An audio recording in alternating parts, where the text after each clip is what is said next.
हैदराबाद के कई मकामात पर आज पीर की शाम अचानक तूफानी हवाओं से शदीद बारिश हुई, जिसके नतीजे में मौसम खुशगवार हो गया और शहरियों बिलखुसूस रोजेदारों ने राहत की सांस ली, क्योंकि गुज़िश्ता कई दिनों से धूप की तपिश और तमाज़त में इजाफे के सबब शहरियों को मुश्किल सूरत हाल का सामना करना पड़ रहा था।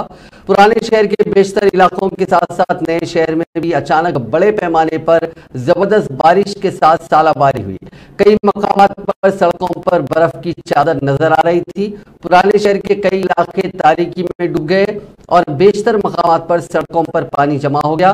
कई मकामात पर ट्रैफिक में भी रुकावटें देखी गई। रमजान की शॉपिंग के लिए निकलने वाले अफराद को भी मुश्किल सूरत हाल का सामना करना पड़ा।